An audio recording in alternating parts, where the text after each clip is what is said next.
All right, let's dive right into this explainer. Today, we're tracking something absolutely incredible, how South Korea rose from complete, utter devastation to become the modern global superpower we know today.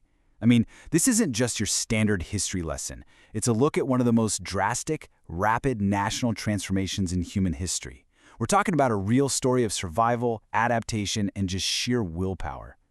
So how exactly does a war-torn nation become a global titan in just a couple of decades? Seriously, think about that for a second. We are looking at a country that achieved in a single generation what took many Western nations more than a century to pull off. It's a story of unprecedented speed, and it forces us to ask, how did a country with basically no natural resources, completely fractured by war, manage to conquer the global stage? To really put this into perspective, just picture the staggering contrast here. In the 1950s, South Korea was an agrarian society reduced to literal rubble, experiencing extreme poverty and relying heavily on foreign aid. Fast forward to the 2000s, boom, a high-tech powerhouse. It's the 11th largest economy in the world, filled with megacities of glass and steel and wielding massive cultural dominance. How do you cross a chasm that huge in just 50 years? Well, here is our roadmap to figure that out.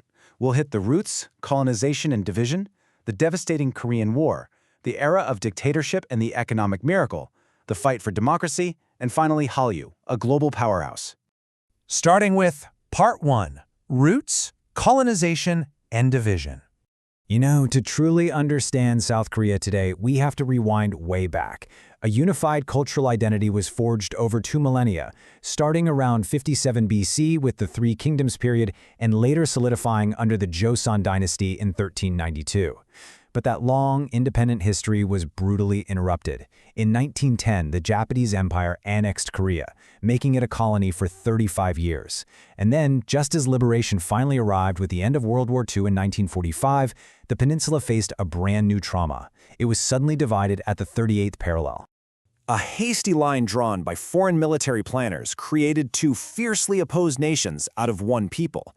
The North fell under Soviet influence, which shaped a communist state, while the South was administered by the United States, forming an anti-communist government. What was supposed to be a temporary administrative division quickly hardened into a permanent ideological fracture. The stage was set for a massive collision. Which brings us to Part 2, the devastating Korean War. On June 25, 1950, North Korean forces crossed that 38th parallel, sparking a war that would drag in the United States, the United Nations, and China. This conflict literally stripped the nation down to its absolute foundations. The front lines violently shifted back and forth, turning almost the entire peninsula into a battlefield. Cities were just reduced to rubble, infrastructure was virtually wiped out, and tragically, millions of civilians were killed or displaced. And when the armistice was finally signed in 1953, the border ended up almost exactly where it had started. So by 1953, under its first president, Syngman Rhee, South Korea was physically and economically paralyzed. Rhee did manage to secure a mutual defense treaty with the United States, though. That treaty ensured American forces would help prevent another war, essentially buying South Korea the time and security it desperately needed to even think about rebuilding. But make no mistake, at that moment, they were starting from zero. Let's move to Part 3, Dictatorship and the Economic Miracle. Now, things shift dramatically in the 60s and 70s. Following a military coup in 1961, President Park Chung-hee took control.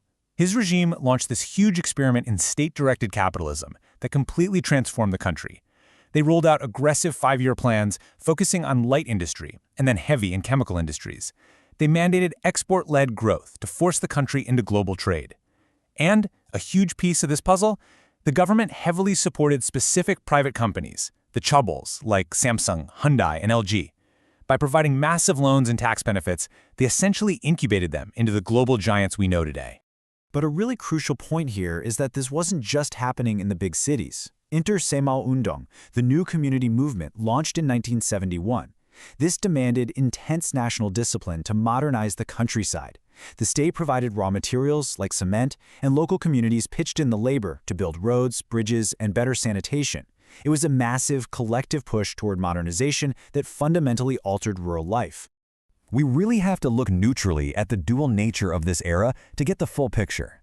On one hand, you have the miracle on the Han River, this staggering, high-speed industrialization that vastly improved living standards and life expectancy. But the political reality was harsh. This massive economic speed came alongside severe authoritarian rule. The government prioritized growth above absolutely everything else, which meant strict martial law, suppressed wages, and severe, often violent crackdowns on labor unions, students, and political opposition. And that brings us to Part 4, the fight for democracy. The tension finally snaps in May of 1980 with the Gwangju Uprising. Students and citizens took to the streets demanding an end to martial law after a new military coup by Chun Doo-hwan. The military's response was horrifyingly brutal. They deployed paratroopers to violently suppress the protests, and estimates suggest between 600 and 2,300 people were killed. That massacre left a deep, traumatic scar. But rather than silencing the people, it irrevocably ignited the Minjung, or mass people's pro-democracy movement. So let's look at how this builds up to 1987 and the June democratic struggle. The public was already at a boiling point. Then news breaks about the torture and death of a student activist, Park Jung-chul, and later the death of another student, Lee Hangeul, struck by a tear gas canister. The outrage was absolute. In June 1987, an estimated 4 to 5 million citizens, students, laborers, the middle class, marched across the entire country. Facing overwhelming pressure, the military regime finally capitulated. They issued the June 29 declaration, guaranteeing direct presidential elections. It was not granted, it was taken. That quote really hits the nail on the head. Democracy in South Korea wasn't peacefully handed down by benevolent leaders. It was demanded, fought for, and taken by the citizens out in the streets.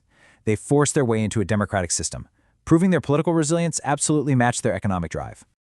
Which leads us into our final section, Part 5, Hallyu, a global powerhouse. Now, the nation's resilience was tested yet again during the 1997 Asian financial crisis, which nearly bankrupted the country. But look at this incredible display of collective sacrifice. Nearly 3.5 million citizens famously queued up to donate their personal gold, wedding rings, heirlooms, sports trophies, just to help the government repay its IMF debts. The crisis was incredibly painful, for sure, but it forced necessary structural reforms. It pushed the government to heavily invest in a new digital economy, laying down the broadband infrastructure that would change absolutely everything. And with that new digital infrastructure, South Korea pivoted to exporting something entirely different. Culture. You've probably heard of it, Hallyu, or the Korean Wave. Both the government and the private sector realized that arts and entertainment could be massively profitable export industries. Today, South Korea projects immense soft power across the globe. We're talking K-pop music, award-winning cinema and television, video gaming, and cutting-edge fashion and beauty. South Korea completely rewrote its destiny. Historically known in the 19th century as the Hermit Kingdom for its isolation, it is now an ultimate internet superpower. By fusing unique traditional heritage with cutting-edge digital media, they completely rebranded the national identity. It's no longer just the country that survived a war or builds great ships and semiconductors. It's a nation creatively dominant on a global scale, with cultural soft power that directly rivals its massive manufacturing might.